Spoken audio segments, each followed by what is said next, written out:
Hi, this is Frank Buck, and this is the place to be if you want to get organized and make it look easy. During July, we're going to be talking about digital notes. You and I live in an information rich environment, but our information is only as good as our ability to put our hands on it when we need it. With the advent of AI tools to help us create content, it's now more important than ever to have a place to put it. Al Kushner is my guest today.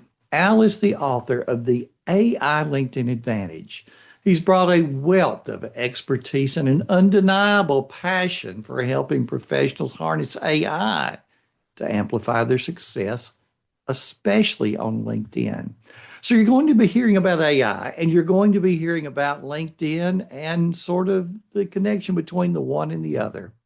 I learned some things I've already put into place to help me better utilize LinkedIn. What truly stands out about Al is his ability to take complex topics like artificial intelligence and break it down into simple, digestible steps.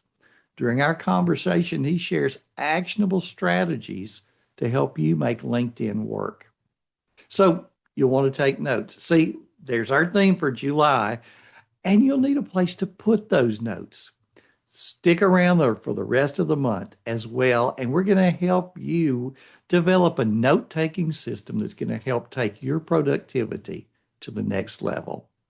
So enjoy my conversation with Al Kirshner.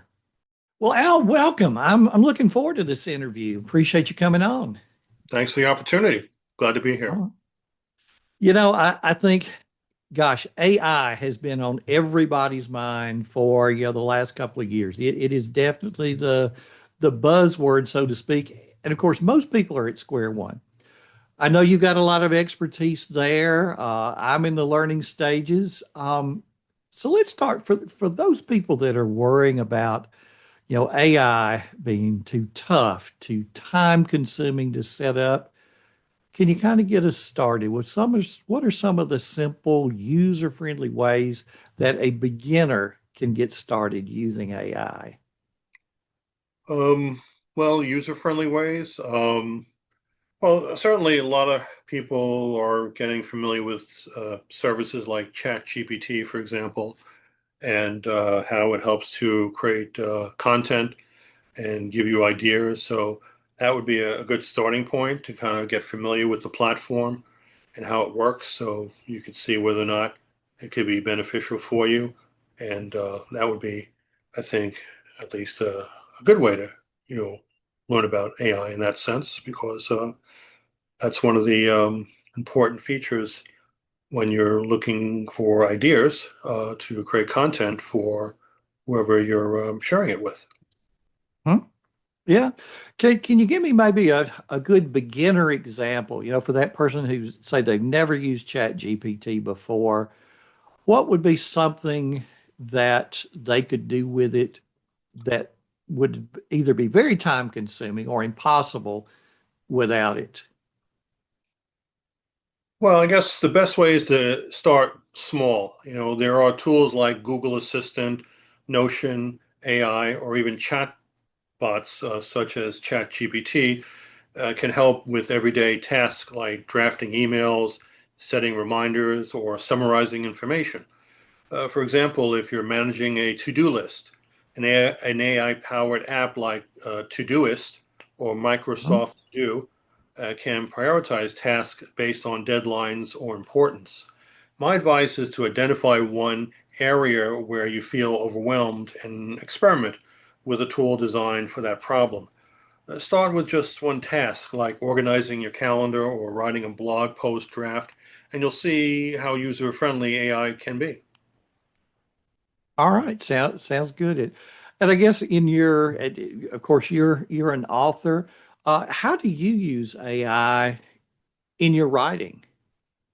Well, I mean, what's great about it is that it kind of gives you a an overview of an idea that you can look at. So it could be something where you want to teach the you know ChatGPT to create topics for a book with, let's say, 10 different chapters in it based on a type of subject. and it can come up with ideas for that purpose to give you like an outline or an overview so you can get more into detail as far as whether or not it makes sense. And a lot of people suffer from writer's block. They don't know what to say. So ChatGPT, if you give them the right prompts, you'd be surprised that they can come up with, hundreds of ideas that you may not even have thought about that could be very helpful in creating your next project. Yeah, I agree. I think for any of us who do any writing, the scariest thing is the blank page. Yeah. Once you get started, things start to roll. So getting just a little start. But to delve a little deeper, and I know for the teachers who are in the audience and beginning to wonder that, is every term paper that's being turned into me, is it being generated by AI? How how can you tell, or can you tell, if something has been generated by AI rather than the person? Well, there are tools available, and for example, Grammarly is a popular tool that gives you quick feedback on student papers, and Classcraft can gamify classroom management. So there are things that it could look for that may be considered AI generated. It's still kind of in its infancy, but there Mhm. are tools that can help identify a possible AI generated content, and that's something that the teachers could use to kind of offset students kind of getting around you know by using this technology. All right, sounds good. What are what are the tools that you use? Because I know you mentioned Chat GPT. And then, of course, things like, Grammarly we've had for a while. And of course, you also mentioned Google Assistant, for example, that I think probably people don't think of that as AI because it's been with us before AI was such a buzzword. But I get it definitely is where you're asking a question and it's giving you sort of in detail, pulling from the world's knowledge, just the answer that you want. But of those modern tools, Chat GPT, what else do you use on a semi-regular basis? Well, I like using also Canva for creating graphics, um, Hmm.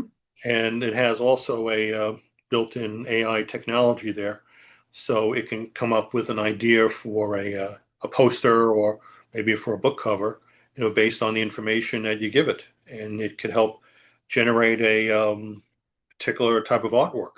Um, ChatGPT also, I believe, has that function as well.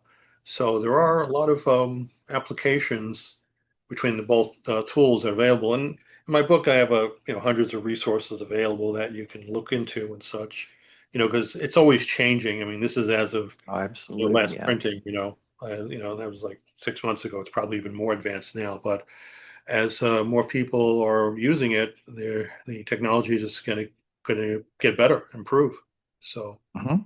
so what we talk about now, a year from now, will be maybe not even existing anymore. Yeah, yeah. And of course, we want to use AI responsibly and productively. Um, Sort of where's the line? Where is it, would you say, okay to use AI, but then where's the line at which you say no?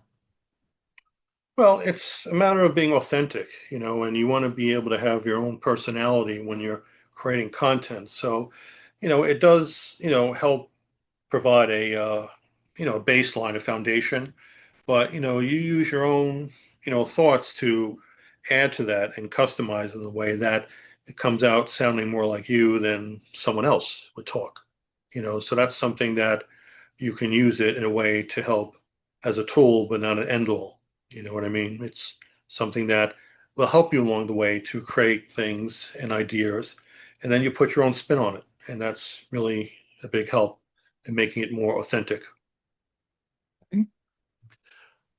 Let's go 5 years into the future. Now, this is going to be a tough question because with something that changes as much as AI does, but just for the fun of it, what do you see AI doing 5 years from now in your life and in my life?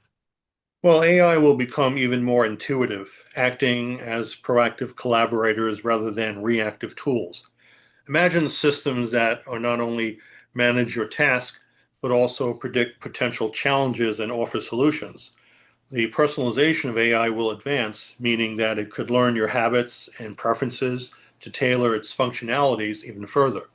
We also see AI integrate seamlessly across devices and platforms, making productivity tools more unified and accessible. Okay, good, good, good. Um, Anything else that you'd like to jump in with it as far as AI before we move on to a second topic? Because I notice your background there. With I know you're an expert with LinkedIn. Anything else with AI? And then I'd like to turn the tables a little bit and talk about LinkedIn. I would say for tools that I use is like Evernote or Todoist are a must. They help me maintain clarity by integrating AI features that categorize task and service critical information. I pair those with project management tools like ClickUp to handle complex workflows. These systems work because they don't feel intrusive. They enhance rather than disrupt. Staying productive isn't just about using the right tools, it's about ensuring they align with your unique needs and goals. Sounds good. Yeah. And Evernote, I'm a big Evernote user. And, I find it a place to, let's say you get something really good from Chat GPT. Well, what do you do with that? Where do you put that for safekeeping? So I'm always, copy, let's create a new note in Evernote, paste, and then you've got that forever. And Yeah, then you can add other other good prompts. I find prompts here and there and go, yeah, I like that. I want to hang on to that. So Evernote's a great place to just put things you want to hang on to. of course. Yeah, Something, yeah, you use it all the time. It's great, great tool. yeah, yeah. So LinkedIn, of course, I think any professional, anybody coming through college knows you need to have a LinkedIn profile. You need to have that as part of your online presence. For that person who's getting started, other than, create a name, stick a picture up there, what are some of the other things that you would say you need to put that on your page to get started? Well, you talked about put a picture up there, and not just any picture. You want a professional headshot. Okay. That's going to make a difference, and people, you'd be quite surprised. They treat it almost like Facebook or something. They're taking pictures in their car or some distance ways, and that's not the way to do it.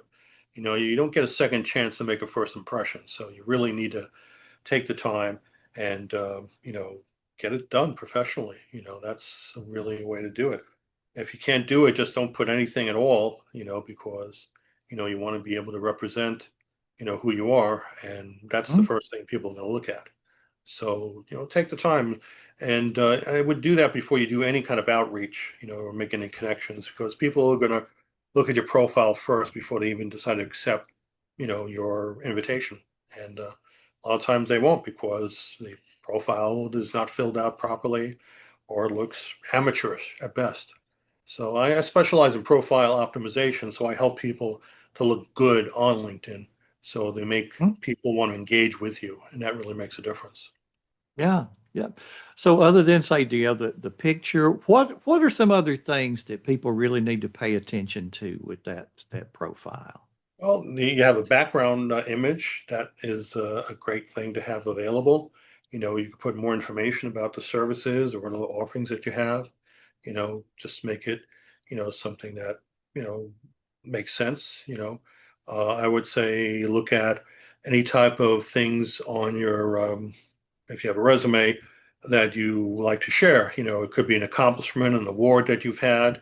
Maybe you did some volunteer work. That's great because people appreciate those who've done volunteer work. Giving back is something they people recognize as a good thing.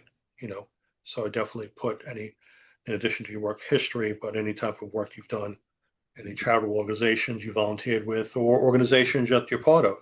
Because people may be part of that association. So that's also a good thing to have available. And if you want to build trust on LinkedIn, most importantly, is to get what we call recommendations. Recommendations on your profile are essential for you to gain trust with anyone you want to connect with. And that's true. And people are really kind of reluctant to do that because they really don't know how. But, I teach people how to do that. And if you do it proactively, there's no reason why you can get 10, 20, 100, recommendations, and the more you get, the better you will look at, and those recommendations could be used on for your website as well. Because when people go to the Mhm. websites, they look at testimonials. Well, if they see a testimonial and that individual is on LinkedIn, they can click on that and know that that's a real person that the testimonial is coming from, not some made up name. John W. of Texas. Come on. People Right. see Yeah. through that. Yeah. You know, so you really got to, think about, how to, create or generate more, connections and get recommendations, and that's really essential, I think, as part of your tool to be successful on LinkedIn. Sounds good. And I know some people are on LinkedIn and their successful outcome is job leads, and others it's say if you're a speaker, trying to get speaking gigs, get your name known. Um, as people are doing posts on LinkedIn and trying to gain attention to the things that they post, what are sort of some of the do's and don'ts that you would recommend? Well, what do you want me to start with the don'ts? I can do that. Sounds good. All right. The don't is don't treat it like Facebook. All right. Don't Okay. post things that are of a narcissistic nature, like what you had for breakfast, what coffee you're drinking, it gets tired after a while. And it's really not the place to have it on that platform. You know, you want to give more than you receive. So give information that may be valuable to whoever are following you. Could be an article that you read or something that you came across that might be informative. Those things bring value. And if you don't have anything like that, you're better off not saying anything until you get something that makes it worthwhile to post. That's essential. Mhm. And that's Yeah. what I find. When I'm on LinkedIn, I create articles, content, for the newsletters that I have on LinkedIn, and I send it out every week, usually on Thursdays. I've got 5 different newsletters that go out. I also post on groups and share information with that as well to create myself as a thought leader. So I think that's something that makes it important. If you want to be Mhm. known as someone who is a giver and a taker, then that's what you have to do. Okay. Yeah. And let's say, some of the things maybe that you've written outside of LinkedIn, maybe, where you've been quoted in a magazine article, or maybe you've written a magazine article somewhere. What's the best way to go about sharing that sort of thing on LinkedIn? For example, I've heard things like, don't put a link in that post because it's then taking people other places and LinkedIn wants you to stay there. Put the link to something else in the comment below. Don't put it in your actual post. It, is that an old wives' tale or is that the real stuff? Well, I would say when it comes to your profile, there are some exceptions. So if you have in your profile of articles that you've written or awards or what have you, they do allow that in that situation. But when it comes to posting on your, in general, then they kind of frown upon that type of thing. So obviously, you want to be strategic with that. So put it as part of your profile. If you've written 10 articles, you can list them in your profile. There's a section just for that with a Mhm. link to that if people want to go explore further.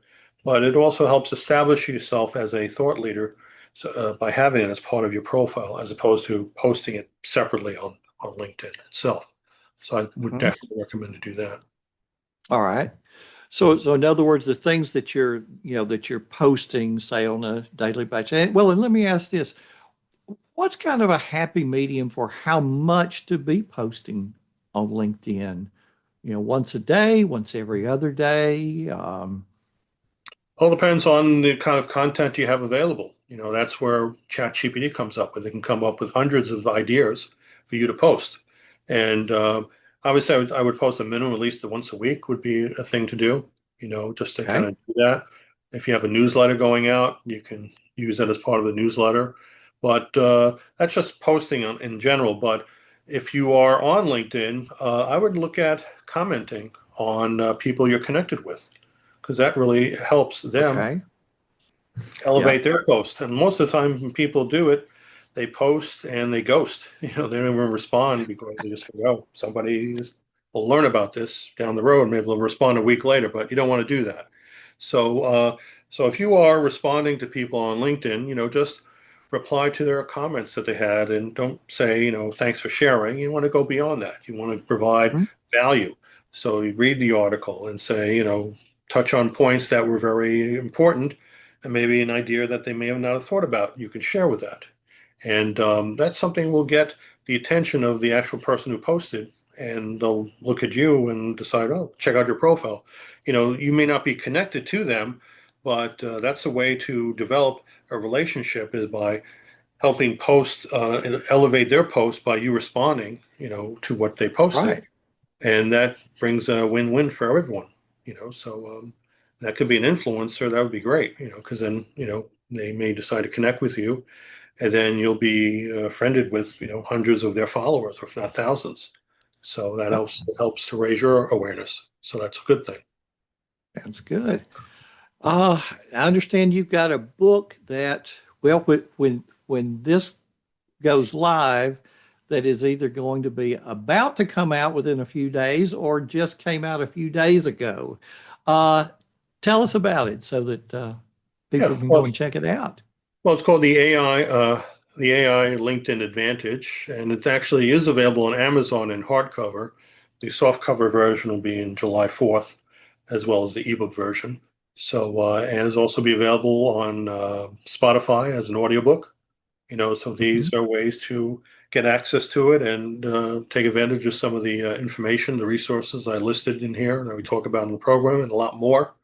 So I think it'll be giving you a leg up on learning about LinkedIn and how AI can help you, take your profile to the next level. I think is a great thing. How to connect with people, how to be more of a thought leader, and that's how you gain trust and get business. I think is a great way. Or if you're looking for a new career, it's a great way to you know, set yourself from the competition by having a profile that's optimized for an employer to look at and say, hey, this person sounds, they know what they're talking about. So that's also a great thing too to have. So yeah, definitely worth Uh, checking out. sounds great. And I know, for the people that are out there to say, gosh, you know, this guy writes books.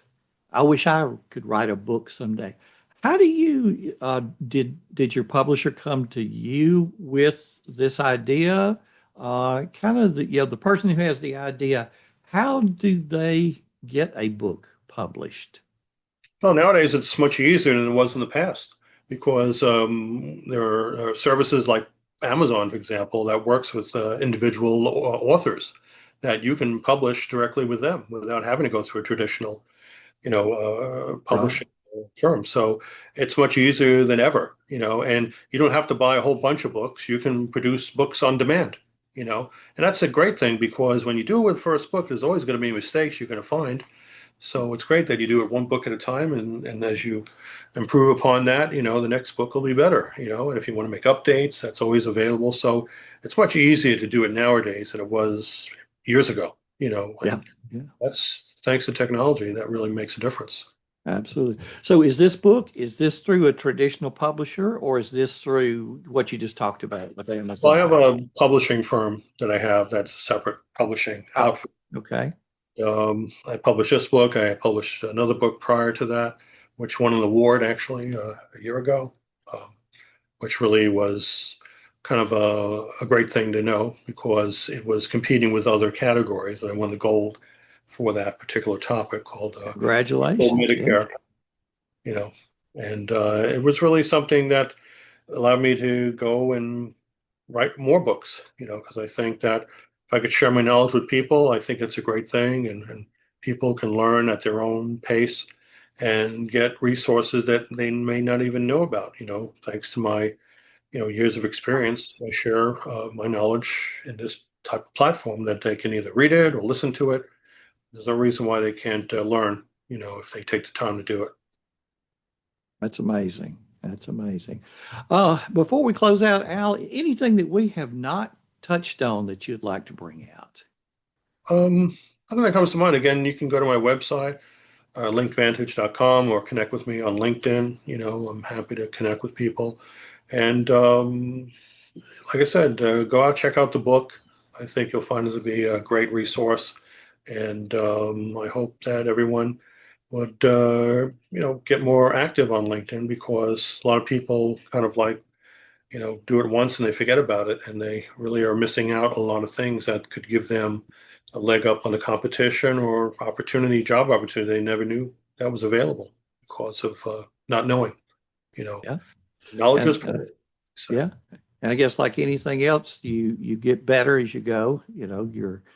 You won't be great starting out on LinkedIn, but as you read what other people have and you sort of get a feel for it, you get better. So for those who are listening to us on the podcast or who are watching on YouTube, be sure to come over to the blog post at frankbuck.org, because I'm going to have a lot of things in the body of the blog post, a lot of the links, so that you can get more familiar with Al and his work.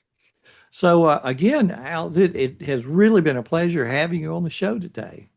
well, it's great to be here. I appreciate the opportunity, and I hope to come again as well. Because I've got a lot more things to share on LinkedIn, so I think that's a good thing to have. So hopefully, uh, you'll enjoy that. And I think that's we'll leave it at that for now, which is great. I'm on your profile right now and giving you some endorsements for your skills. So I think that's great. Yeah, so you're looking. Well, I tell you what though. Let me jump in with. Let me just ask you, and I want you to give me the straight scoop. So you're looking at my profile right now. Uh-huh. Give me some constructive criticism. What do you like? What do I need to be doing better? Well, I mean, you've got a great headshot. I think that's really good. And you actually have a good backgrounder, which I think is definitely helpful. And I would look to add, I see you have some articles that were written over here and you've gotten some activity, which is great. And it's always good to be posting consistently. I don't see a newsletter for some reason. I'm not sure. Do you publish any newsletters on LinkedIn? Not on LinkedIn per se. I do have an email list that I send to, each week. Um, so you think posting maybe some of the same information as a LinkedIn newsletter? Yeah, because you can get people who are following you to, they'll be notified as soon as your newsletter gets published. So, and they can have a chance to subscribe to it. And what's great about the newsletter, it actually goes not just on LinkedIn, but also to their emails, inboxes. And it's usually not filtered through spam. So they usually get through the spam filters because of the high authority that LinkedIn has. So that really makes a difference. If you want to get more reach with your information, definitely create a newsletter. You can do actually up to 5 newsletters on LinkedIn, and you can do it once a week or once a month. It's how you ever want to do that. I have 5 newsletters I send out every week.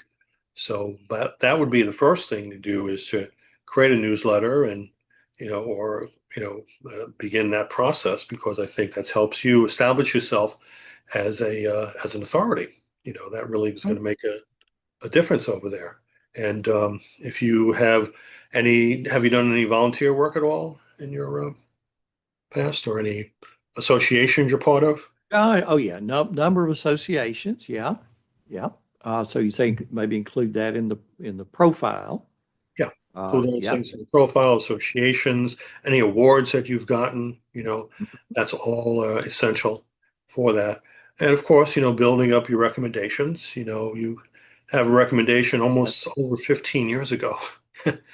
So, Okay. so we need to get that going up to speed. In fact, once we finish this particular segment, we'll get your recommendation. I'll provide one for you, more current, and hopefully. Hey, fantastic. So Al, just kind of as the wheels are turning, I guess one thing that we could all do better is just going and asking people for those things. Yeah. you know, back when I was in college, you do the resume, so you're asking professors for a recommendation. And of course, they always give you one. Yeah, I'm trying to think anytime I've asked somebody for a recommendation, I don't think anybody's ever said, "No, Frank, I'm not going to give you a recommendation." I mean, they always do. But then I guess I've been guilty of, okay, I've got some recommendations done, checked off, and now you're looking, well, they're 15 years old. So making that something that's continuous where things are up to date. So Absolutely. And yeah, if you go on, do you do your own podcast with other people? Are you also a guest on other programs, for example? yes, yes, I do a good bit of that. Um, and have found some success with, all right, I'm on your podcast, you're on my podcast, kind of, helping each other out. And that, It's a great opportunity right there to ask yeah. that host if they valued what you had to say. Some kind words would be appreciated. And what I do is that I provide some suggested, uh, you know, testimony, make it easier for them, so they can all they do is that they don't have to do any revisions or thinking about it. It's just some of the highlights, Huh? and see what your thoughts are on it. And if it looks good, just post it. And most people agree with that for the most part. Right. Yeah.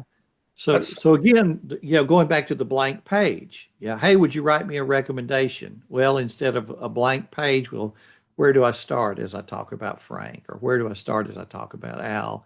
That you're exactly. giving them more or less a template Yeah, to exactly. And fill in the how you blanks. want to Yeah. be said properly. What key things you talked about or something that you want to highlight, because that's also something to be read. It's not like about when people say, on their testimonials, great guy, thanks. You want to go beyond that. You want to give at least a paragraph or two to kind of delve into some of the particulars, and that really makes a difference because people read those things. And what's so great about it is that you have a website as well, correct? Oh, Um, absolutely. Yes. well, Frank you have Buck. testimonials on your website. I do. Okay. Well, what's great about it, when you have a website, you can put testimonials from people on LinkedIn, and when they click on it, they'll go directly to their profile, and that gives Uh-huh. validation, makes your testimonials stand out more, as opposed to people they don't know. This is something they can go and actually talk to the person. Says, "Oh, you spoke to Frank? Really? Oh, how is he? He's really good," and that's gives you more validation. So you can actually use that as a credibility and trustworthiness to gain more by using LinkedIn in conjunction with your website. And that really makes a difference.